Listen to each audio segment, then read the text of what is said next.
Halo semuanya, jumpa lagi dengan Dewi di channel Dana. Mohon maaf kalau misalnya videonya kemerasek gitu ya.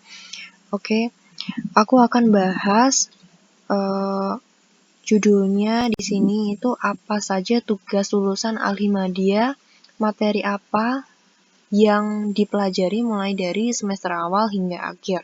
Jadi apa saja tugas lulusan dari Alhimadya Farmasi ini jika kita itu menempuh pendidikan diploma 3 farmasi. Oke, baik. Di sini tanpa basa-basi, di sini itu aku buka buku. Bukunya ini judulnya Kurikulum Inti D3 Farmasi 2016. Nanti aku akan kasih linknya. Jadi buku ini itu dari Kemenkes ya, dari Kemenkes. Jadi ini itu ada BPPS DMK kemenkes.go.id. Dia itu mungkin dari webnya. Jadi webnya mereka aku cari-cari di Google dan ternyata ada. Jadi bukunya ini kenapa aku ingin sharing ke kalian, mungkin dari kalian ada yang linjur kayak aku. Jadi ada yang linjur bukan dari farmasi, asli farmasi, dari perbankan misalnya, dari akuntansi atau mungkin dari teknik mesin dan lain segala macam, atau mungkin dari SMA juga bisa, dari SMA tapi jurusan IPS kayak gitu, dan kalian disuruh orang tua kalian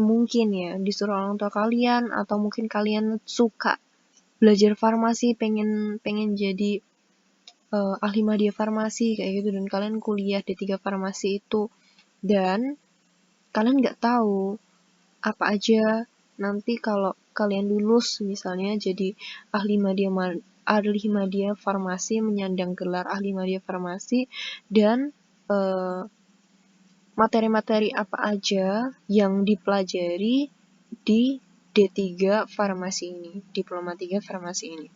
Oke, dan karena kita ini juga menginjak ke perguruan tinggi, maka kita harus dituntut untuk lebih profesional dan lebih lebih luas gitu, bukan hanya dijejeli guru kita. Dijejeli apa ya maksudnya?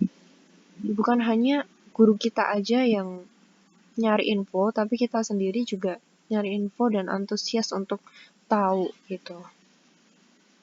Di sini ada profil lulusan. Yang pertama ini pendidikan farmasi jenjang prodi studi diploma 3 ini itu diselenggarakan oleh perguruan tinggi ya, gitu, untuk menghasilkan Alhimadya Farmasi. Nah, ini ada beberapa jenjang kualifikasinya. Yang pertama itu pelaksana pelayanan kefarmasian, kedua pelaksana produksi sediaan farmasi, yang ketiga pelaksana distribusi sediaan farmasi, dan yang keempat ada asisten penelitian. Seharusnya ini ada 4. Kenapa kok jadi 5? Harusnya ada 4 ya. Jadi pelaksanaan pelayanan farmasi nanti akan terkait dengan ini guys.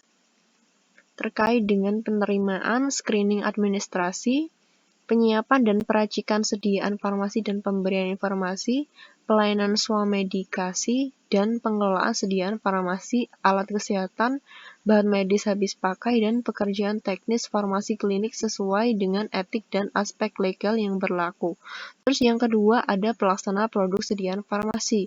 Kalau pelaksana produk sediaan farmasi ini kita dituntut untuk menguasai konsep dasarnya. Konsep dasarnya itu dari mulai produk sediaan farmasi, pekerjaan produksi ya, yang meliputi nimbang, mencampur, mencetak, mengemas, menyimpan, dan mengacu pada cara pembuatan obat yang baik atau CPOB.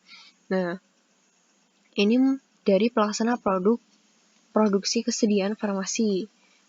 Terus yang ketiga itu ada pelaksana distribusi sediaan. Kalau pelaksana distribusi sediaan itu kita dituntut untuk bisa melaksanakan pendistribusian sediaan farmasi alat kesehatan dan vaksin, juga bahan medis yang habis pakai, mengacu pada cara distribusi yang baik ya, mengacu pada kode peraturan-peraturan yang sudah ditetapkan gitu. Yang keempat itu ada asisten penelitian. Kita harus menguasai konsep metodologi penelitian, melakukan pengumpulan data dan pengelolaan data, dan menyusun laporan kasus atau laporan kerja sesuai dengan ruang lingkup penelitian. Jadi di sini ada mulai dari 1 sampai 4 ini tadi lulusan farmasi atau lulusan ahli media farmasi ini harus bisa empat-empatnya ini. Jadi aku masih belum bicara dengan TTK ya, belum bicara dengan tenaga teknis kefarmasian, tapi kita harus mengetahui dan kita harus tahu skill-skillnya gitu. Dan ya TTK itu juga adalah bagian dari kita kan, tenaga teknis kefarmasian. Oke, setelah itu apa saja capaian pembelajarannya? Yang pertama ini dari keempat bab ini itu diuraikan guys. Jadi diuraikan jadi beberapa bahan kajian yang nantinya akan dan harus kita pelajari gitu. Nah, selama 3 tahun mendatang gitu. Nah, kalau yang konsep satunya ini tadi terkait dengan ini tadi, pelaksanaan pelayanan kefarmasian ini, pelaksanaan pelayanan kefarmasian ini diuraikan menjadi beberapa. Yang pertama kita harus mengetahui sejarah kefarmasian, dosis obat, sinonim, dan banyak sekali. Dan beberapa ini mulai dari 1 sampai 29. Oh bukan. Bentar. Mulai dari 30. Terus yang kedua ini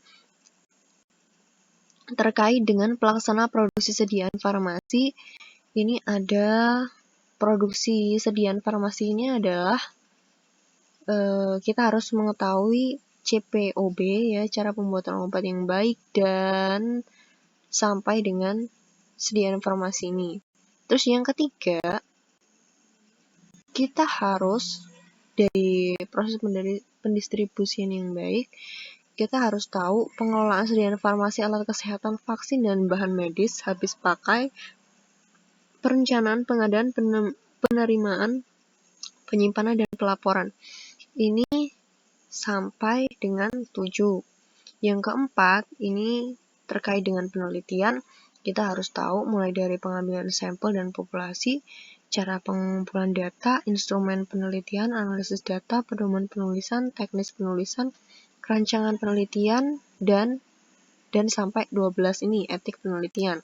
Terus apa saja sih mata kuliahnya? Jadi dari beberapa kajian ini, beberapa kajian yang harus kita tahu itu dibagi lagi menjadi mata kuliah. Jadi mata kuliahnya ini ada berbagai macam mata kuliah ya, mulai dari farmasetika dasar, terus teknologi sediaan liquid dan semi liquid, teknologi sediaan solid, sediaan steril, spesialis dan terminologi, farmakologi dasar, farmakologi juga dibagi dari 1 sampai 3, terus pengantar farmasi klinik, farmasi rumah sakit, perundang-undangan kesehatan, terus manajemen farmasi dan akuntansi, ilmu perilaku dan etika profesi, komunikasi farmasi, farmakognosi, farmasi fisika, kimia farmasi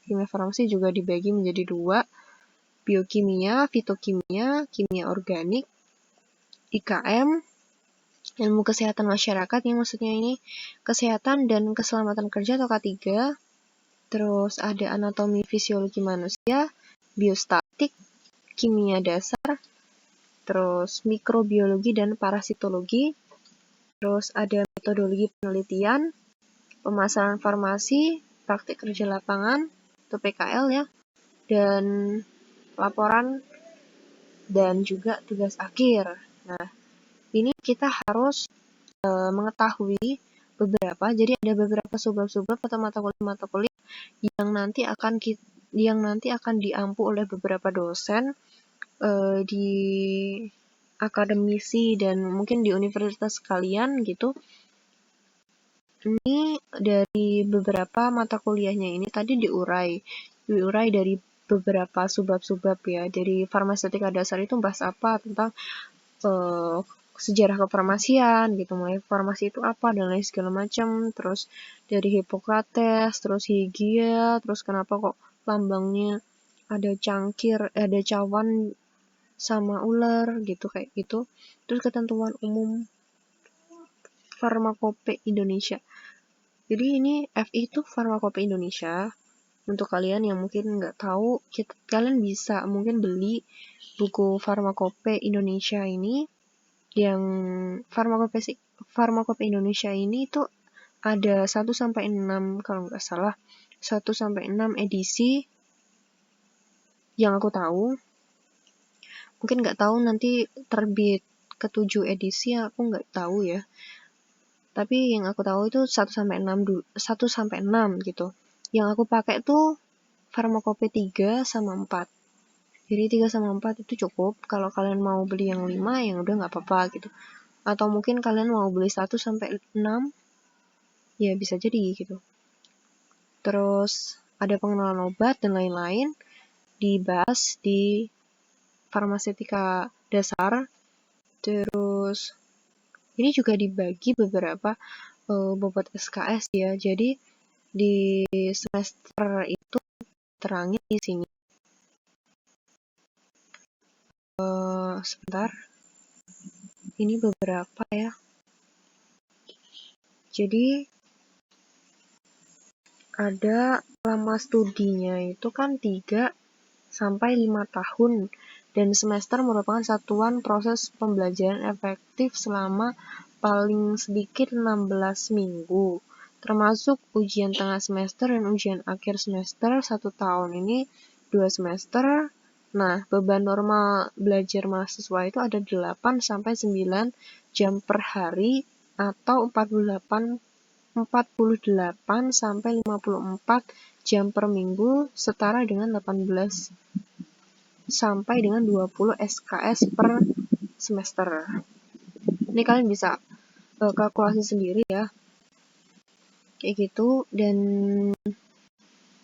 sampai kita tahu tentang skor-skornya, pelaporan penilaiannya bagaimana, terus predikatnya, IPK-nya, dan mahasiswa diploma 3 itu kalau dinyatakan lulus ini berhak mendapat apa gitu. Nah, itu dari buku ini sudah sangat-sangat jelas dan sangat-sangat detail. Kenapa aku sangat cepat menjelaskannya, kalian bisa baca sendiri di bukunya. Nanti aku akan kasih link untuk kalian yang suka dengan video ini dan suka dengan sharing aku. Kalian bisa like dan share, juga subscribe video aku ya.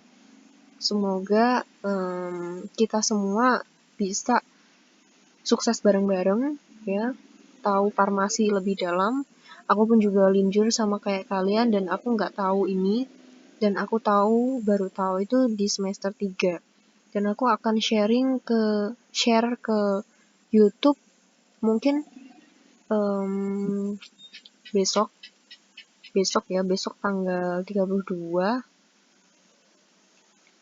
ya, besok tanggal 32, dan akan ku upload secepatnya, karena supaya kalian nggak terlambat untuk tahu apa aja gitu, apa aja yang dibahas di 3 farmasi, karena September kan pasti awal pembelajaran ya, supaya kalian nggak ketinggalan gitu. Oke, sekian dan terima kasih dan sampai jumpa.